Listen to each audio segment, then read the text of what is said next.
Rain-slicked streets glistened under the harsh glare of police floodlights. Marcus Daniels' boots splashed through shallow puddles, each step echoing against the walls of the deserted station plaza. His hands, steady and disciplined from decades of service, rested loosely at his sides. The officer approaching wore a uniform neat but rigid, badge gleaming, eyes sharp with unspoken suspicion. "Evening, sir. Mind stepping over here?" The words cut through the night like a blade, casual, yet weighted. Marcus obeyed, the fog of mist curling around his shoulders. A subtle tightening of the jaw, a shift in stance. He sensed a difference immediately. This wasn't a routine check. The officer's tone carried a faint trace of contempt, the unspoken assumption that his presence here, on this quiet street, was itself suspicious. The metallic click of handcuffs drew him from his thoughts. Before he could react, there were clothes around his wrists. "What's this about?" Marcus's voice remained calm, steady, but the undercurrent of anger vibrated through it. "You know what you did," the officer said, his gaze cold, unyielding, a silent judgment passed without evidence. Around them, the night held its breath, lamplight refracting through raindrops, distant sirens muffled by the drizzle. Marcus's military training clashed with the indignity, his mind cataloging every procedural violation, every abuse of power. As the officer shoved him toward the patrol car, Marcus caught a flicker of recognition in the badge, a sequence of numbers, the emblem. Something familiar, something impossible. The rear door slammed shut. The rain fell harder. And for one brief heartbeat, Marcus realized the arrest was not just personal. It was orchestrated, deliberate, a collision of power, prejudice, and authority. Rain fell in slick, unrelenting sheets as Marcus Daniels drove through the quiet suburban streets. The windshield wipers struggled to keep pace, blurring the world outside into streaks of gray and yellow light. He slowed at a red signal, noting the faint echo of footsteps behind his car. "Evening, sir. Mind stepping out of the vehicle?" Marcus exhaled, steadying his hands on the steering wheel. Officer Thomas Cray's badge caught the light, a flash of authority, a flash of scrutiny. Marcus obeyed, his voice calm. "Officer, may I ask why you stopped me?" Cray's expression didn't soften. "Routine check. License. Registration." His tone carried weight beneath civility, a quiet suggestion. "I decide your guilt before you speak." Marcus handed over the documents, noting the officer's eyes flick to his military ring. The smallest tilt of a jaw, a micro-expression, suggested recognition and judgment. "Step back," Cray ordered, drawing his flashlight across Marcus's face. Rain bounced off the beam, casting shadows over disciplined features and uniform precision. "Hand behind your back." "What for?" Marcus asked, voice tight but controlled. "You know what you did," Cray said, cold and final. The words cut deeper than any blade. Marcus's mind raced. Procedural errors, absence of probable cause, abuse of discretion. The officer's badge reflected the storm above, a symbol not of protection, but of unchecked power. Handcuffs clicked, cold metal against skin. Marcus felt the familiar sting of restraint, but this wasn't standard. Every detail screamed malice. Every gesture signaled targeted humiliation. "Sir, this isn't necessary," Marcus began. Cray ignored him, pushing him toward the patrol car. Rain drenched his back, water dripping from hair and collar. The night pressed in, distant sirens muffled, city sounds reduced to a soft, oppressive drone. Marcus noted the small inconsistencies in procedure, the unchecked arrogance, the overt assumptions rooted in skin color rather than action. As the car door slammed, Marcus caught the glint of a number on the badge. Something he recognized, something impossible. The arrest, the humiliation, the entire setup, it was deliberate. His heart steadied against the betrayal, against the absurdity of authority wielded with bias. The rain washed his face, but it could not cleanse the realization. The fight ahead would not only demand his composure but force him to navigate a system built to undermine him. The patrol car's interior smelled of wet leather and antiseptic. Marcus's knuckles whitened against the handcuffs. Outside, the night remained indifferent. Streetlights slicing through sheets of rain, a silent witness to the injustice. He caught Cray's smirk in the rearview mirror, a predator unaware of the prey's true power.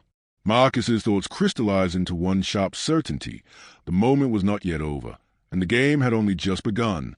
The holding cell smelled of damp concrete and stale air, a scent Marcus knew too well from previous deployments, though nothing in his military experience had prepared him for this. The fluorescent lights buzzed overhead, harsh and flickering, casting elongated shadows across the walls. Other detainees shuffled in corners, murmuring softly, their eyes darting between Marcus and the officers who moved with practiced indifference. "Name," barked Officer Cray, leaning against the counter, arms crossed, a faint sneer tugging at the corner of his mouth. "Marcus Daniels," he replied, voice steady. He allowed no trace of fear to surface. "Veteran, former lieutenant colonel." Cray raised a brow, barely masking amusement. Sure. Tell me why you think that exempts you from standard procedure." Marcus's gaze didn't falter. "I'm not asking for exemption. I'm asking you to follow the law." Cray chuckled, a low, patronizing sound. "Law's flexible. Depends on who you are, where you stand. Right now, you're standing in my jurisdiction." The interrogator, another officer, hovered nearby, pen scratching against paper, cataloging Marcus as though he were a specimen rather than a human being. Whispers from other detainees skated across the room, some murmuring sympathy, others too wary to risk attention. The pattern was clear. Marcus saw it. Cold words, silent assumptions, a hierarchy of judgment determined by skin color and perceived authority. "You're obstructing the process," Cray said, leaning closer, his voice a knife edge. "And you will comply, or it gets worse." Marcus allowed himself a tight smile. "I've endured worse." The dialogue was a battlefield. Every word carried weight, every pause a trap. Marcus noted procedural lapses, lack of proper advisement, missing documentation, the casual dismissal of protocol. Each was a thread in the web of systemic bias woven tightly around him. A fellow detainee, younger and anxious, whispered under his breath, "They always do this to us." Marcus's eyes softened briefly, understanding the truth beyond his own situation. This was not unique. It was structural. "Phone call," Marcus requested, voice calm but firm. Cray's lips curled into a smirk. "Not today." The denial was not merely procedural. It was a message. Authority was power, and power was selective. Marcus pressed his lips together, internalizing the frustration, the betrayal, the quiet indignity inflicted not for crime but for color. Minutes stretched into an oppressive eternity. Rain tapped against the high, barred windows, a relentless drumbeat that mirrored Marcus's controlled heartbeat. The other detainee shifted uneasily, sensing his presence, sensing contained fire of someone not broken by the system but analyzing it. "Look, sir," Cray said finally, leaning back, "you're not as untouchable as you think." Marcus's response was quiet but lethal in its precision. "You're right. I'm not untouchable, but I am accountable to law, to truth." A silence filled the room, heavy and charged. Every officer, every detainee, every fluorescent-lit corner felt the weight of that statement. The power dynamics were exposed, raw and brittle under the scrutiny of his calm defiance. As the night deepened, Marcus catalogued every interaction, every biased glance, every skipped step, every assumption tied to skin color. He realized the full scope of the threat, not just to himself, but to the principles of justice and equity he had served his life defending. The cell door clanged open. Cray's smirk remained, but there was a flicker of unease beneath the practiced mask. Marcus stepped forward, shoulders squared, silent defiance radiating from every movement. He understood now that the fight would not be merely procedural. It would be public, strategic, psychological. Rain still hammered the city outside. Marcus, contained but not cowed, considered the system around him. Flaws, bias, abuse of power, it was all visible, all vulnerable. And if navigated with precision, it could be dismantled. Craig glanced at him one last time before walking away, muttering to the other officer about troublemakers. Marcus watched, noting every gesture, every inflection. He was a veteran, yes, but more than that, he was a witness to injustice, armed with memory, training, and a mind that refused to submit. The hum of fluorescent lights and the distant clatter of keys against keyboards created an uneasy rhythm as Marcus sat in the interrogation room. The faint smell of coffee mingled with antiseptic, a sterile reminder that nothing here was accidental. Across from him, Officer Cray tapped a pen against a metal table, his impatience thinly veiled. Outside, the world had already begun to notice. News clips looped on smartphones, short clips of the arrest circulating on social media. Marcus's own image, handcuffed and soaked from rain, flashed repeatedly, captions speculating, assumptions forming, outrage and condemnation mingling with ignorance. A young journalist, barely out of college, peered through the one-way glass. She whispered to a colleague, "Is that?" The colleague nodded, eyes wide. Marcus caught fragments of their conversation through the door. Veteran, high rank? How did this happen? He remained silent. Every word he spoke now would be used as evidence, as commentary, as fodder for speculation. He leaned back, shoulders squared, mind working methodically. The public perception was already warped. The narrative was being framed. Marcus as a problem, Officer Cray as the enforcer of order. Cray's smirk returned as he leaned forward. "You see, Mr. Daniels, the public doesn't know you. They only see a black man in handcuffs. It's simpler that way, easier to control." Marcus's jaw tightened. "Control isn't justice," he said, measured, each word deliberate. "And public perception without truth is manipulation." Cray's laugh was soft but cutting. "Truth is relative when you're standing in the right place at the wrong time. Or the wrong place at the right time. You know how it works." The door opened abruptly. A young legal aide stepped in, tablet in hand, eyes bright with urgency. "So, the footage is already viral. Thousands of views. The commentary skewed. It's not looking good." Marcus didn't flinch. He studied the patterns, the camera angles, the selective framing, the absence of context. Each element intentionally or unintentionally amplified bias. He had seen this in battlefield intelligence. Control the frame, control the perception. A notification pinged on the aide's tablet. Marcus caught the headline, "Veteran arrested, violent confrontation or misunderstanding." His image, taut, restrained, disrespected, dominated the screen. The comments section overflowed with assumptions, racial slurs thinly veiled as opinion, and a flood of predictable outrage. He spoke again, this time to the aide. "Document everything. Every clip, every post. Context is our weapon. Public opinion is volatile, but it can be guided by evidence." Outside, a crowd had begun to gather near the precinct. Smartphones in hand, live streams broadcasting fragments of the arrest of thousands more. Some whispered support, some hurling condemnation, none fully aware of the nuances. Marcus felt the weight of the collective gaze, the public's eyes, both protective and accusatory, fixated on him. Cray's voice sliced through the tension. "You think the public will rally behind a black man claiming injustice? They want stories that are digestible, neat, morally simple. Not a veteran, not a lieutenant colonel, not someone like you." Marcus's expression remained neutral, though inside, the fire-controlled anger burned. He knew this game. The narrative, once released, was difficult to reclaim. He had to act carefully, strategically, yet decisively.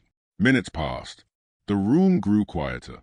The aide whispered again, "Sir, legal counsel is on the way, but Cray, his digging in. Officers are siding with him, at least publicly. It's tense." Marcus leaned forward, hands on the table. "Tense? It's systemic. This isn't about me personally. It's about the entire structure that allows someone like him to act with impunity. Public perception is only the surface. The rot runs deeper." Cray's eyes narrowed. "You talk like you know everything. You think your rank means you understand how the streets work? How people react when confronted with authority?" "I understand enough," Marcus said, voice low but unwavering. "Enough to know abuse when I see it. Enough to know injustice when it's masked as procedure." The legal aide shifted uneasily, but Marcus ignored her. The dialogue was a mental sparring match, each phrase a test of patience, power, and psychological endurance. The reality was raw. Cray's assumptions, fueled by bias, were now amplified by social media, becoming an instrument of public judgment. The news cycle intensified. Tweets, posts, and clips continued to spiral.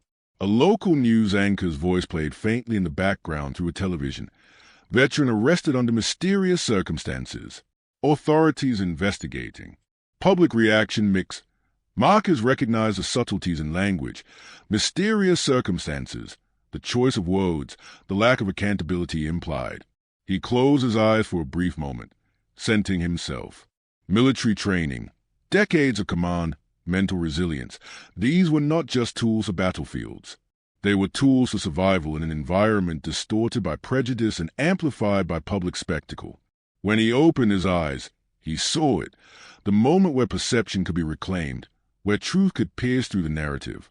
Evidence meticulously documented, statements calibrated for impact, the eventual unveiling of Cray's assumptions.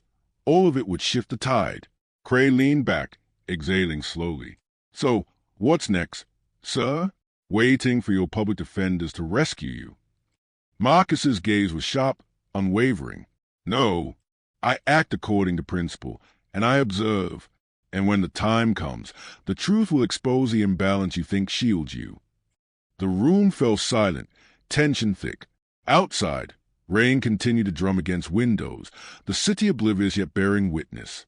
Marcus felt the pulse of public scrutiny like a second heartbeat, an unyielding force demanding action, demanding clarity. A sharp knock echoed from the door. Cray's hand twitched, but Marcus remained still. He sensed the incoming shift, a lawyer, evidence, official recognition of his identity. The system was slow, but cracks were appearing. For the first time since the arrest, Marcus allowed a faint, controlled sense of anticipation. Not hope, anticipation. The public's eyes were watching, yes, but they were blind to the full truth. And Marcus intended to illuminate it, one precise, deliberate revelation at a time. The Department of Defense Liaison's office smelled faintly of polished wooden coffee, a veneer of civility masking the bureaucratic inertia beneath. Marcus sat across from a mid-level investigator, his posture straight, eyes steady, mask of composure unshaken. The room was quiet except for the rhythmic tapping of a pen and the low hum of fluorescent lights. Mr. Daniels, we're aware of the incident, the investigator began, voice measured. However, internal review takes time. Procedural protocol. Procedural protocol has already been violated, Marcus interrupted, calm but firm. I've been wrongfully detained, mischaracterized, and misrepresented in the public eye. Every moment that persists compounds the injustice. The investigator shifted, noting Marcus's tone without flinching. We're following protocol. There's a process. Officer Cray's conduct will be reviewed, but these matters. Marcus leaned forward, eyes narrowing. These matters are urgent, systemic, and ongoing. Waiting for bureaucracy while public perception solidifies an error is not acceptable. You are aware of my position, correct? My authority is not a threat, but my patience is finite. The liaison blinked, the subtle pause betraying the unspoken acknowledgement of the weight Marcus carried.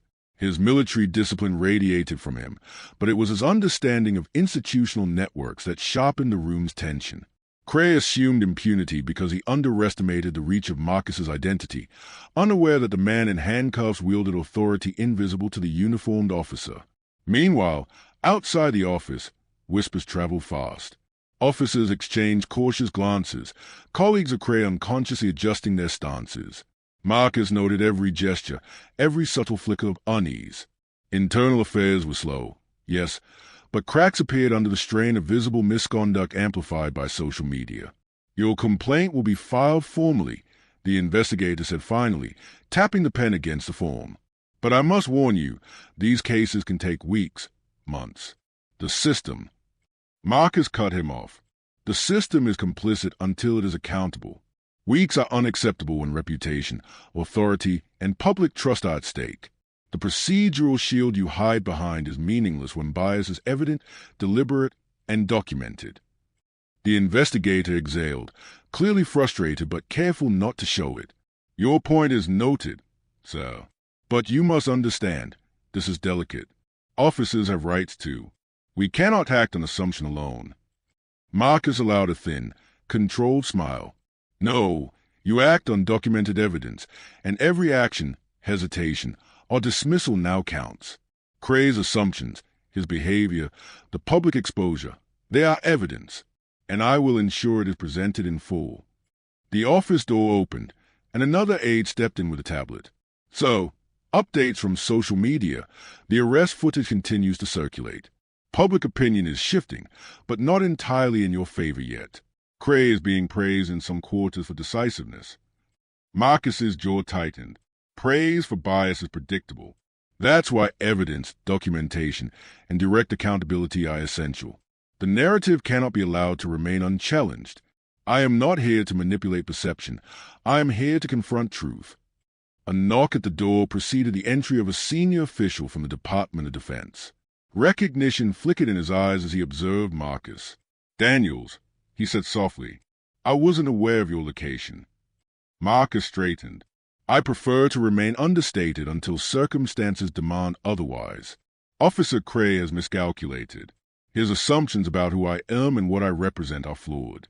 I intend to correct that." The senior official nodded slowly, weighing the ramifications. "Internal affairs will move carefully. You must document every interaction, every procedural violation, every biased action.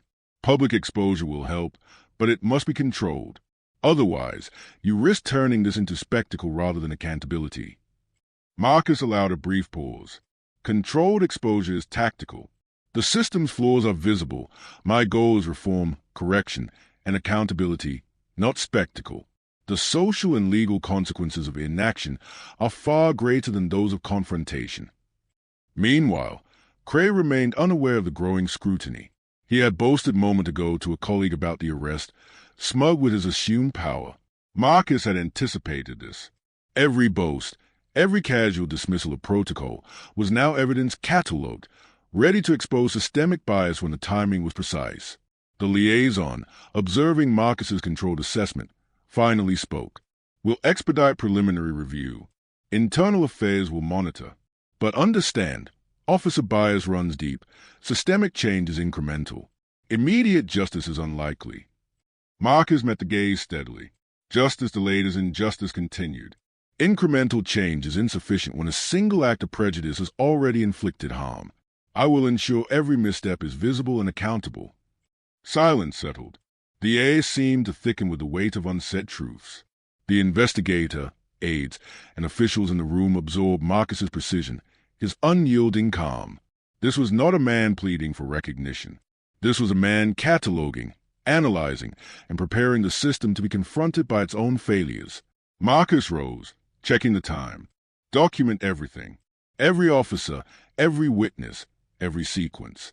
The record is our only safeguard against assumption, bias, and concealment. Cray will face accountability. It is not a question of power. It is a question of evidence, law, and principle." The senior official nodded, a subtle acknowledgement of Marcus's authority and foresight. Outside, the rain had eased, leaving streets reflective, almost serene. Marcus's mind, however, remained vigilant. Every microaggression, every procedural lapse, every coded word was a weapon, catalogued and ready. Cray's arrogance was now his vulnerability. As Marcus stepped from the office, he glanced at the surveillance feeds, at the officers moving through the precinct with assumed normalcy, at the social media chatter circulating the city. Each element was a piece of a larger puzzle, a web of bias, assumption, and power that would soon unravel. Cray had believed himself untouchable, the system his shield. Marcus knew better. Evidence, strategic exposure, and unwavering calm were his arsenal. And when the world saw the truth, Cray's assumptions, arrogance, and systemic prejudice would collapse under their own weight. Marcus walked back into the precinct, unshackled now, though the weight of the night's events lingered in his shoulders. Officers paused mid-step, some glancing at him with curiosity, others with a subtle, unspoken tension. Cray's smirk faltered slightly as Marcus's presence entered the room not as a detainee, but as authority cloaked in invisibility. A young aide approached cautiously, tablet in hand. "Sir, we confirmed it. Your identity is now known internally. Secretary of Defense, Marcus Daniels. Cray has no idea yet, and the information hasn't gone public." Marcus exhaled slowly, tension easing just enough to allow strategy to crystallize. "Good. Let's maintain that advantage. Timing is everything." He walked toward the main desk where Cray lingered, oblivious. The officer's movements were casual, confident, and arrogance built on racial bias and assumed impunity. Marcus observed him carefully, posture, gestures, micro-expressions. Each misstep would soon be leverage. "Mr. Daniels," Cray said, offering a full smile. "Back so soon?" Marcus allowed a faint nod, calm, measured. "Yes, I thought it prudent to observe internal procedures firsthand. Understand the system you operate within. It's fascinating how assumptions influence behavior, even in trained officers." Cray's brow furrowed slightly, though he masked his unease. "Observation? You mean oversight?" "Call it what you will," Marcus said, voice even, but firm. "Bias is rarely self-acknowledged, yet it guides decisions, often with profound consequences." Nearby officers exchanged glances, some recognizing the tension. Whispers skated across the room, subtle but audible. "Did you see him just now?" "Is that his Daniels?" Marcus ignored them, eyes locked on Cray. He knew the officer had overstepped repeatedly, procedural violations, unchecked authority, racial microaggressions, all catalogued meticulously. The revelation of his identity was not intended for confrontation alone. It was a pivot point to expose systemic bias while minimizing public spectacle. Cray's smirk returned briefly, but his tone wavered. I wasn't aware. I didn't know. If I had..." Marcus interrupted with calm precision. "You assumed. That is the point, Officer Cray. Assumptions guided by skin color, demeanor, and perceived power rather than law, evidence, or procedure. You acted on bias, and that is actionable." The room's tension thickened. Officers who had previously nodded or remained neutral now shifted uncomfortably. Marcus's presence reframed the entire dynamic. He was no longer just a detainee or a passive observer. He was the authority their system claimed to defend. A legal aide stepped forward quietly. "Sir, with internal recognition of your position, we can begin formal documentation and immediate review of Cray's actions. Evidence, footage, officer statements, everything can be consolidated swiftly." Marcus nodded. "Good. Begin cataloging discrepancies. Document every comment, hesitation, and breach of procedure. Cray's network is fragile. It will unravel when confronted with undeniable evidence." Cray attempted to assert dominance again. This doesn't change anything. Procedures. I was following standard protocol." "You were following protocol only where it suited your assumptions," Marcus said sharply, cutting through the deflection. "Where procedure conflicted with prejudice, you chose prejudice. That is not oversight, it is abuse of power." The subtle shift among the surrounding officers was palpable. Cray's earlier confidence now faltered. His colleagues exchanged hesitant glances, questions forming silently. If the Secretary of Defense has noticed, what else have we overlooked? Marcus allowed the silence to press, giving weight to the unspoken accountability. The revelation of his identity was a tool, but the strategic silence, the poised observation, carried equal force. Every word from Cray now would be scrutinized, every gesture noted, every defensive attempt catalogued. Outside, rain had ceased. Streetlights reflected off wet pavement. But inside, the atmosphere was charged, almost static. The room had transformed, from a scene of assumed authority dominated by bias to one of scrutiny and impending accountability. Marcus spoke again, soft but commanding. "This is not about personal vindication. It is about systemic responsibility. Your actions, Officer Cray, reflect deeper failures. Those failures will be documented, examined, and corrected. It begins here." Cray's attempt at defiance weakened further. He opened his mouth, closed it, and finally muttered, "I understand." The words were hollow, but his body betrayed tension and fear, a predator recognizing its miscalculation. Marcus's gaze swept the room. Every officer, every aide, every observer had absorbed the shift. Bias, arrogance, and presumption, all invisible until now, had a tangible consequence, exposure under the light of authority combined with evidence. He turned toward the legal aide. "Prepare the preliminary report. Ensure every sequence, every exchange, every procedural lapse is recorded accurately. The next phase is public transparency, but controlled, precise, and inevitable. Cray's posture sagged subtly. For the first time, he realized his misjudgment, underestimation of the man he presumed powerless, reliance on bias over law, the fragile armor of assumed impunity. Marcus stepped back, shoulders squared, and allowed the moment to linger. The hidden rank, the unrecognized authority, the unassailable experience, it was now weaponized not in vengeance, but in truth, principle, and systemic correction. Outside, the precinct buzzed with activity, unaware yet of the storm about to break within its walls. Marcus's focus remained razor-sharp: control the narrative, expose misconduct, and ensure accountability. Every detail mattered. Every move was deliberate. The night's events had begun as a personal affront, a wrongful arrest born of bias. By the end of the hour, Marcus had shifted the balance of power. Cray's assumptions, once a shield, had become his vulnerability. And Marcus, with discipline, evidence, and unflinching resolve, prepared to dismantle the structure that enabled it.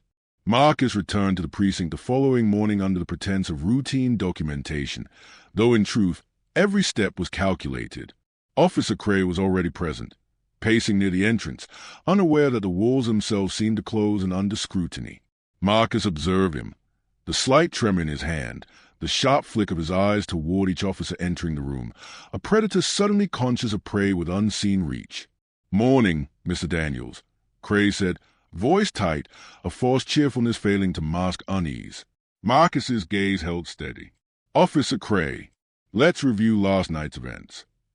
The legal aide, standing behind Marcus, projected confidence through silence. Every recording, every snippet of social media coverage, and every internal report was ready for immediate presentation. Marcus had catalogued anomalies, violations, and assumptions with precision. This was not accusation born of emotion. It was exposure built on facts, timing, and consequence. Cray attempted his usual deflection. My actions were consistent with protocol." Marcus leaned forward, voice calm, deliberate. "Protocol is clear, Officer Cray. Your actions were consistent only with your assumptions. Bias guided your decisions where law and procedure should have prevailed. Every step you took last night, recorded, observed, and broadcast, demonstrates a pattern, not an isolated lapse." The surrounding officers shifted uncomfortably. The room, previously neutral, now held tension thick as iron. Whispers and sideways glances betrayed recognition. The power dynamic had shifted irreversibly. Cray's network of implied support and solidarity began to fracture under scrutiny. Marcus continued, pacing slowly, his words deliberate. "Your bias, Officer Cray, is public record. Your colleagues' hesitations are documented. Your procedural violations are evidence. And the public, previously misled by selective framing, will soon receive a full, factual account." Cray swallowed, attempts at arrogance faltering. You can't. This will ruin careers." "Careers built on assumptions and unchecked authority are already fragile," Marcus said evenly. "What is at stake is not reputation, but accountability. You assume power over me because of my skin color.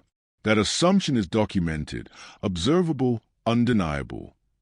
A senior officer stepped into the room, reviewing the compiled digital evidence on a tablet. "Sir, the footage and reports confirm discrepancies. Patterns of bias are apparent. Internal affairs will need to act immediately." Marcus nodded. "Yes, and act decisively. Half measures allow the cycle to continue. This is systemic, not personal. The correction must reflect that." Cray shifted nervously, attempting to regain control. Procedures are complicated. Not everyone understands the nuances."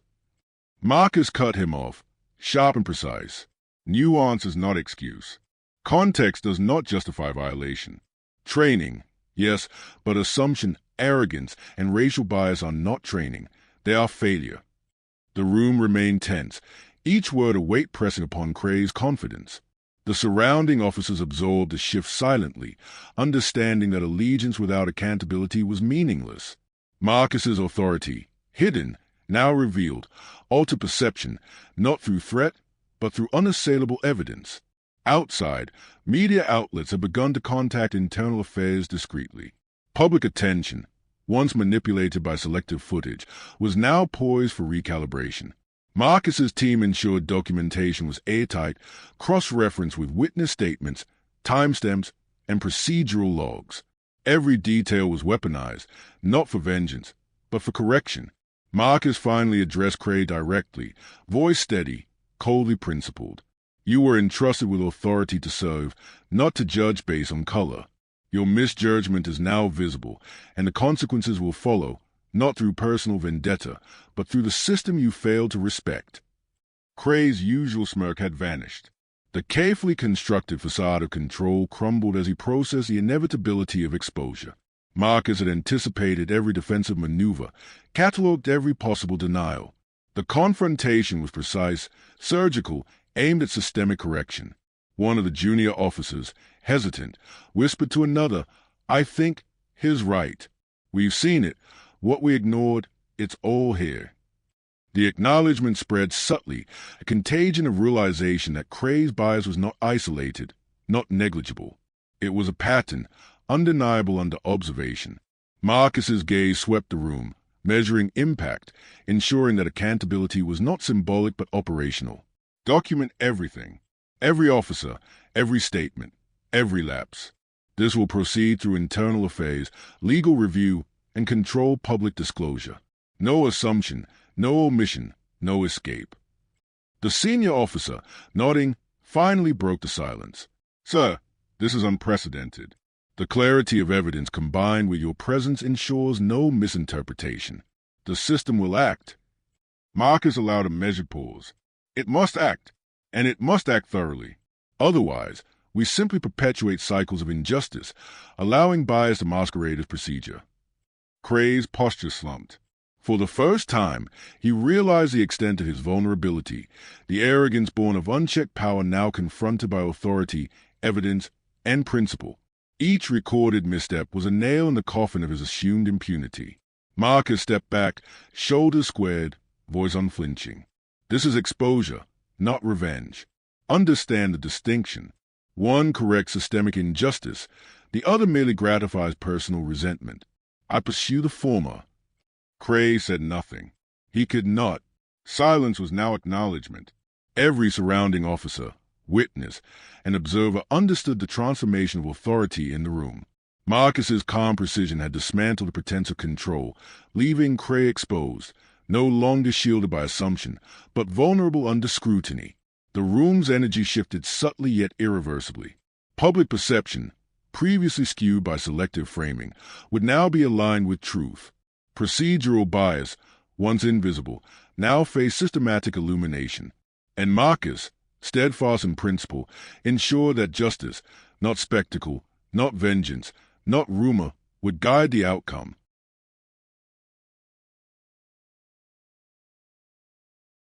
The preliminary reports had reached the press offices by midday, filtered carefully to avoid sensationalism while preserving the truth. Marcus monitored the flow, every article, every clip, every social media thread meticulously cross-referenced. He understood how narrative shaped perception, how bias could be countered not by argument alone, but by incontrovertible evidence. Inside the precinct, tension was palpable. Officer Cray moved with practiced caution now, aware that every step, every gesture, every word was being scrutinized. Whispers followed him, murmurs of doubt, subtle acknowledgments that his earlier confidence had been misplaced. Marcus noted it all, mentally cataloging alliances, vulnerabilities, and patterns of behavior. "Sir, legal counsel is ready for a press briefing." The aide said softly. "We can release an official statement controlling the narrative." Marcus shook his head slightly. "Not yet. Exposure must be strategic. Premature release risks misinterpretation. Timing dictates impact." Cray approached, voice low, attempting to regain authority. "You think you can orchestrate everything?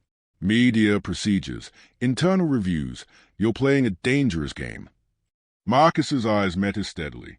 "No, Officer Cray. The game existed long before I arrived. I am merely revealing the rules you ignored." The officer's hand trembled ever so slightly. Marcus noted the subtle falter, a deviation in stance, a fleeting expression of doubt. This was not arrogance anymore, it was awareness of vulnerability. Every prior assumption Cray had relied on was now weaponized against him by precise, observable evidence. In a small conference room, Marcus met with his legal team. Lawyers and aides pored over documentation, footage, witness statements, and procedural records. Every misstep, every bias-induced error was cross-checked for completeness. One issue remains, the head attorney said. Some officers may attempt to obstruct or delay testimony. The system is fragile. Cray has allies who will act in subtle ways. Marcus nodded, calm but resolute. We anticipate obstruction. We do not react emotionally. We act with methodical precision. Documentation, timing, and public accountability are our safeguards. Later, Marcus addressed a small contingent of journalists, carefully controlling language, tone, and timing. The arrest of a veteran and high-ranking government official exposes systemic vulnerabilities, he said. Our goal is not vengeance, but accountability. Bias masquerading as procedure cannot be tolerated. The evidence will speak, and the system will respond. Every phrase was calculated, every pause deliberate. The room absorbed the weight of his authority, yet the subtle human reaction, hushed murmurs, shifts in posture, the recognition of principle over performance, was evident. Marcus understood that influence operated quietly, incrementally, through perception guided by truth. Cray, observing from a distance, attempted to intervene. This doesn't reflect the full story, procedures. Marcus interrupted, measured but sharp. Procedures were followed where convenient. Bias determined deviations. That is a full story, Officer Cray. Facts do not bend to convenience or assumption. Officers who had previously sided silently with Cray began adjusting, registering the weight of accountability. Witnesses who might have hesitated to speak now provided statements with clarity, corroborated by Marcus's precise documentation. By evening, the internal affairs team had initiated a formal review. The patterns of bias, procedural violations, and racial assumptions were unmistakable. Marcus remained present, but silent, letting the system begin to act, observing every ripple of consequence. He met Cray face-to-face one last time that day. The tension was sharp, almost tactile. Officer Cray, Marcus said quietly, this is not personal.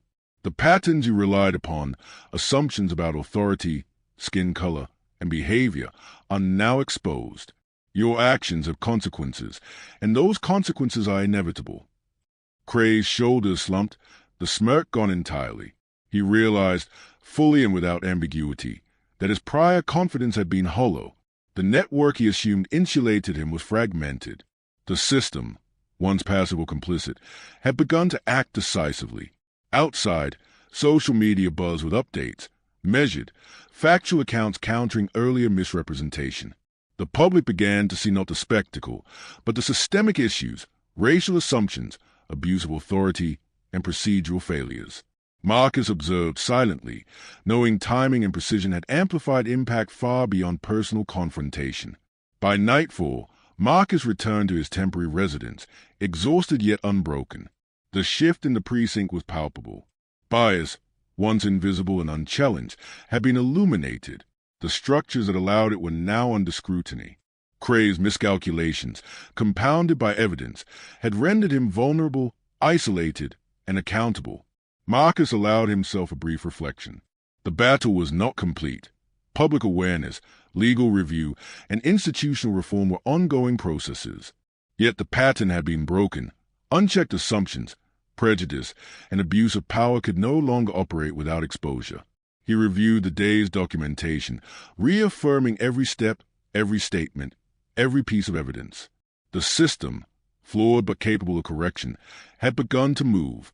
Marcus's role was precise, strategic, and unyielding: illuminate, document, and ensure accountability, not as revenge, but as principle. Tomorrow, the formal hearings would begin. Cray's network would fracture further under pressure. Witnesses, colleagues, and public scrutiny would converge. And Marcus, calm and deliberate, would remain the observer and the orchestrator of truth. The night outside was still, quiet after the storm. Inside, the momentum had shifted irreversibly. Bias had been exposed. Authority had been challenged. And justice, measured and inevitable, were preparing to assert itself. The conference room was packed, yet silence dominated. Marcus sat at the center, flanked by legal counsel and aides, facing a panel of internal affairs investigators and senior officers. Cray entered, his uniform pressed but his confidence visibly eroded. Every step he took carried the weight of miscalculation. The arrogance that had guided his arrest now confronted irrefutable scrutiny. "Officer Cray," began the lead investigator, voice measured but firm, "we are here to review the events of last night and assess procedural conduct. You will answer questions candidly." Cray's jaw tightened. I followed standard procedure. I acted in accordance with protocol." Marcus's gaze remained calm, unwavering. "Protocol is not subjective, Officer Cray. Deviations motivated by bias, assumptions, or racial prejudice are violations, not interpretation. Your decisions reflect not just a single misstep, but a systemic pattern of misconduct." The room remained tense. Every officer present sensed a shift. The narrative had been flipped. Cray, once assured in his authority, was now cornered by documentation, testimony, and unassailable evidence. Marcus's presence amplified the weight of accountability. This was no ordinary detainee testifying, but a high-ranking official whose experience and foresight exposed every procedural lapse. A junior officer who had witnessed the arrest provided testimony. He treated Mr. Daniels differently. Assumptions were made immediately based on his appearance. Orders were given without clear cause. Cray attempted to interject. "That's not accurate." Marcus raised a hand, voice calm but commanding. "You will not interrupt. Evidence, observation, and testimony corroborate the actions. Attempts to deflect only reinforce accountability." The lead investigator turned to Marcus. "So, do you wish to address the panel directly regarding the events and systemic implications?" Marcus leaned forward slightly. "Yes. What occurred is not isolated. It is emblematic of a pattern where authority, unchecked by principle, intersects with racial bias. The consequences are far-reaching, not merely for the individual subjected to prejudice, but for public trust, institutional credibility, and the rule of law." He paused, letting the words settle. Officer Cray assumed authority as an instrument of bias. He presumed compliance, obedience, and acquiescence based on skin color. That presumption, when executed through procedural lapses, becomes abuse of power. The law, public trust, and justice demand correction. Cray's face paled slightly, subtle tremors betraying his composure. The senior panel members exchanged glances. Murmured notes were taken. Marcus continued, methodical and deliberate. "Every procedural violation, failure to provide advisement, denial of communication, deviation from standard arrest protocols, is documented. Every action driven by assumption is evidence of systemic failure, not individual misunderstanding." A video clip was played, Marcus's arrest in real time. The footage, framed by the legal team, highlighted every misstep. The room collectively observed Cray's overreach, his failure to follow proper sequence, and the subtle biases influencing his commands. Gasps were suppressed, but the impact was unmistakable. "Officer Cray," Marcus said, once the clip ended, "what you did last night was not enforcement. It was assumption masquerading as authority. The consequences are not personal, but institutional. Accountability is not optional." Cray attempted a defensive posture. I was only doing my duty. The public expects safety." Marcus interrupted again, calm, coldly precise. "Duty without integrity is not duty. Enforcement without fairness is abuse. Safety derived from prejudice is not protection, it is harm. Your assumptions endanger the very principles you are sworn to uphold." A senior investigator interjected. "Documentation shows a network of subtle biases among certain officers, questions of oversight, repeated procedural deviations, and unchallenged assumptions. This panel must act decisively." Cray's eyes flickered nervously. This could destroy careers. It's disproportionate." Marcus shook his head. "Disproportionate is failing to correct injustice. Disproportionate is permitting bias to dictate outcomes. Disproportionate is allowing assumptions to masquerade as protocol. Accountability is proportional to action and consequence. The panel began deliberations in private. Marcus remained seated, calm, observing. Each movement of Cray, each whispered consultation with legal counsel, each shift in body language revealed mounting anxiety. The arrogance that had fueled last night's actions now fractured under scrutiny. Minutes stretched. The atmosphere was charged, taut with the potential for institutional transformation. Marcus reviewed his notes, his mind cataloging the implications beyond the immediate confrontation. Systemic bias, procedural failure, public trust erosion. He understood that judgment extended beyond Cray. It signaled a shift in how unchecked authority will be challenged in the future. The panel returned. The lead investigator cleared his throat. Officer Cray, the review concludes that your actions constitute a violation of procedural protocols and reflect bias-influenced judgment. Disciplinary measures will be applied, and a formal report will be filed to ensure accountability. Corrective action is mandatory. Cray's shoulders slumped, the weight of exposure undeniable. Marcus observed silently, noting both the personal impact on the officer and the broader institutional precedent being established.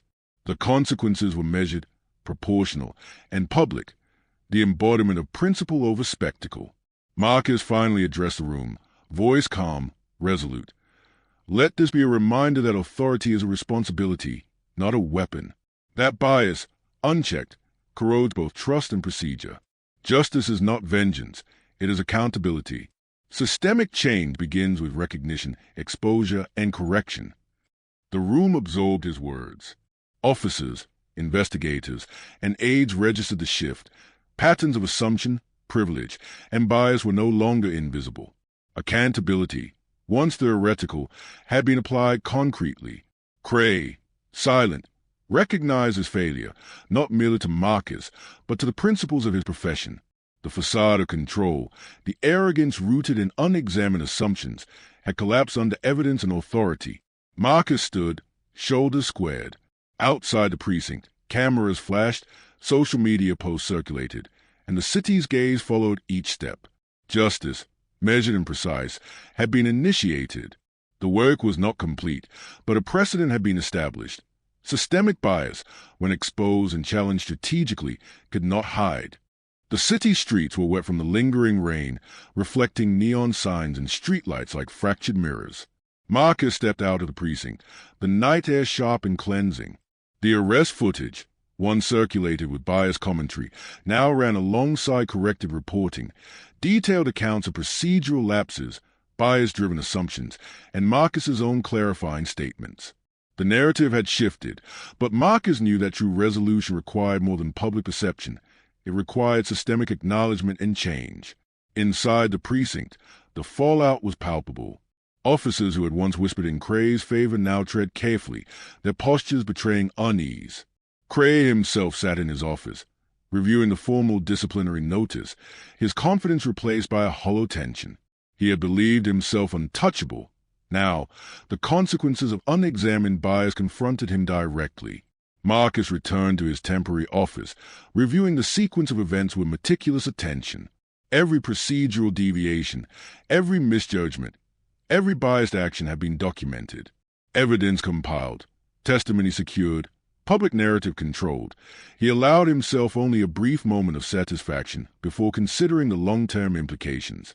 Justice had been served in the immediate sense, but the trauma inflicted, the assumptions endured, and the systemic flaws revealed demanded sustained attention. The legal aid approached cautiously. So, the disciplinary actions are underway, and Internal Affairs is now conducting a broader review of precinct protocols. Social media is stabilizing. Public response is largely supportive, acknowledging the systemic issues exposed. Marcus nodded. Good, but support is not reform. Public acknowledgement must translate into tangible institutional change. Policies, training, oversight, bias must be addressed structurally, not just symbolically. Outside, a small group of journalists approached for statements. Marcus addressed them succinctly, controlled, deliberate. This incident demonstrates the consequences of unexamined assumptions and systemic bias. Accountability is not punitive, it is corrective. The goal is to ensure that authority is exercised with fairness, procedure is followed rigorously, and prejudice is rendered ineffective in decision-making. Questions followed, some probing, some confrontational, but Marcus remained composed. He did not react emotionally. Each answer reinforced the principles he sought to uphold: clarity, evidence, and accountability. The public perception had shifted, but the work to change structures remained ongoing. Meanwhile, inside the precinct, Cray faced an internal investigation that extended beyond a single incident. Colleagues who had once deferred to his judgment now contributed testimony, highlighting procedural lapses and microaggressions previously tolerated. The network of implicit protection dissolved under scrutiny, exposing not only his errors but the broader cultural issues within the precinct. Marcus observed from a distance, cataloging outcomes and anticipating future challenges. Systemic change was incremental, requiring vigilance, documentation, and strategic pressure. The disciplinary actions against Cray were a necessary step, but the institutional inertia he had confronted would demand ongoing attention to prevent recurrence. At home, Marcus reflected on the personal cost. Despite victory, the experience left scars, frustration, betrayal, and a reminder of the persistence of bias. The psychological weight of being presumed powerless, targeted because of skin color, and misrepresented publicly was not easily erased. He allowed himself to acknowledge the trauma, understanding that resilience required both recognition of harm and continued action to prevent it. Evening turned into night, and the city's rhythm slowed. Marcus reviewed the media coverage once more, measured, factually accurate, but still exposing the broader pattern of systemic failure. Every clip, every article, every post served as both a record and a tool, reinforcing accountability while informing the public of the deeper issues at stake. A message arrived from the Department of Defense liaison. Internal procedures have been updated to include more rigorous checks against bias-driven deviations, mandatory oversight for arrests involving high-ranking or vulnerable individuals, and improved documentation standards. Marcus allowed himself a brief nod of approval. The institutional response, though slow, was now aligned with principle rather than assumption. He walked to the window, watching rain puddles glimmer under streetlights. Reflection was necessary, but action remained paramount. Marcus knew that the fight against systemic bias extended beyond this precinct, this city, this single confrontation. The lessons learned, the evidence compiled, the exposure executed, the public narrative corrected, served as a template for broader reform. Late at night, Cray submitted his formal response to the disciplinary action, his language cautious, defensive, but undeniably acknowledging error. Marcus read it silently, noting the subtle admission of bias without explicit apology. It was procedural compliance, not contrition, yet it signaled the beginning of recognition. Patterns of prejudice, when exposed methodically and strategically, demanded accountability. Marcus closed his laptop, sitting back in his chair. The city outside was quiet, yet the impact of the day's events resonated widely. Accountability had been applied, public perception corrected, systemic flaws revealed. But he understood the limits. Vigilance, documentation, and principle-driven action would be required continuously to prevent recurrence. He allowed a moment to breathe. Victory was partial, justice measured, exposure achieved, but the personal and institutional work continued. The night was still, reflective, yet charged with the promise of continued oversight, structural correction, and resilience against bias. Marcus's presence, authority, and strategy had ensured immediate accountability, but the broader fight against systemic prejudice remained ongoing. The courtroom-like meeting room hummed with low murmurs, a quiet tension vibrating through the assembled officers, legal representatives, and press liaisons. Marcus Daniels entered with measured steps, posture unyielding. The atmosphere had shifted from casual assumption to controlled scrutiny. Every eye, even those reluctant to acknowledge it, registered the weight of his presence. Cray stood at the far side, visibly tense, the earlier smirk replaced by a tight jaw and darting glances. "Mr. Daniels," the lead investigator began, voice clipped and precise, "we are prepared to present findings, including documented procedural violations, testimony inconsistencies, and evidence of racial bias." Marcus nodded, absorbing every nuance. "Proceed." The first slides illuminated the screen, timestamps, bodycam footage, officer statements, witness accounts. Each instance underscored deliberate assumptions made by Cray, every deviation from standard procedure, every coded word revealing bias. Silence filled the room as the evidence played out. Gestures frozen in time, tones captured in audio, selective decisions exposed. Clay attempted an interruption. These interpretations are subjective. There's context. Marcus's gaze met his, unwavering. Subjective judgment is irrelevant when procedural integrity is violated. Every action is documented, verifiable, and accountable. Assumptions are not context, they are failure. The panel of internal affairs officers leaned in, the subtle acknowledgement that the pattern was unmistakable, irrefutable. Colleagues who had quietly supported Cray shifted uneasily.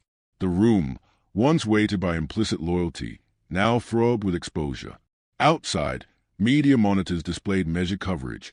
Internal review finds evidence of misconduct in arrest of veteran official. The language was neutral, factual, yet unmistakably critical. Public perception was aligning with documented truth, the earlier narrative of Cray's decisiveness fading.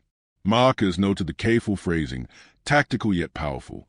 Cray slumped slightly as statements and recordings were systematically dissected. Witnesses corroborated bias, not opinion. The internal affairs lead summarized. Officer Cray's conduct violated department protocols, relied on racial assumptions, and demonstrated a pattern of unchecked authority. Recommendations include suspension pending disciplinary review and mandatory retraining. Legal review is advised for potential civil ramifications. Marcus allowed a brief pause before speaking, voice precise. This is not vindication for a single individual. It is an assertion that systems must reflect accountability, not privilege, assumption, or color. Every officer here has a responsibility to uphold procedure, law, and principle. Anything less undermines justice. Cray's voice trembled. I was following what I thought was correct. You followed bias, Officer Cray. That is not correct. That is accountable. Marcus's words resonated, measured, final. Every syllable underscored the broader principle. Personal interpretation does not supersede systemic integrity. The room absorbed the reality. Cray's network had fractured. Allies who had shielded him silently now looked away. No procedural defense could erase the visible evidence. Social media and press attention reinforced the same truth. Unchecked authority guided by prejudice invites exposure, consequence, and systemic correction. Marcus turned to the assembled officers. Let this be instructive. Authority is not a privilege. It is a duty. Misuse is documented, observed, and accountable. Accountability is not revenge. It is responsibility. Cray's posture sagged entirely. His attempts at deflection and denial had failed. Recognition of consequence settled on him, not through spectacle but through structured, factual exposure. Every action he had taken under the guise of authority was now subject to review, consequence, and public understanding. The panel concluded proceedings. Recommendations were submitted to the disciplinary board. Cray would face suspension, retraining, and ongoing scrutiny. Public records, carefully curated by Marcus's team, ensured transparency while highlighting systemic lessons. Marcus stepped outside, the late afternoon sun cutting through the building's glass facade. The streets reflected puddles, remnants of recent rain. He exhaled, shoulders easing slightly. The fight was not personal revenge. It was institutional restoration. The cost had been immense. Time, emotional energy, strategic planning. But the principle remained intact. A young officer approached quietly, voice tentative. So, you're handling, it's changing perspectives. People are taking note. Marcus offered a faint, controlled nod. Change is incremental. Accountability today seeds systemic integrity tomorrow. Observe, document, enforce. Justice requires patience, precision, and unflinching adherence to principle. The city outside continued unaware of the detailed calculus that had just unfolded within the precinct and internal affairs offices. Yet a shift had occurred. Authority without accountability could no longer operate unchecked. The patterns had been illuminated, the network of bias exposed, and the individual misuse of power confronted directly and deliberately. As he walked toward his vehicle, Marcus reflected on the personal toll, the humiliation, The stress, the exposure, it left marks, intangible yet heavy. Yet the affirmation of principle, the reclamation of systemic integrity, validated every calculated action. Cray's downfall was complete, not through spectacle, but by consequence. Public and institutional acknowledgement ensured that abuse of power had tangible cost. Marcus's role, disciplined and deliberate, had shifted balance in favor of principle over prejudice, law over assumption, and accountability over privilege. The fight was over, for now. The structure remained, but cracks had been made visible. Marcus Daniels, veteran, Secretary of Defense, witness, and enforcer of truth, had ensured that the scales, though imperfect, tilted decisively toward justice.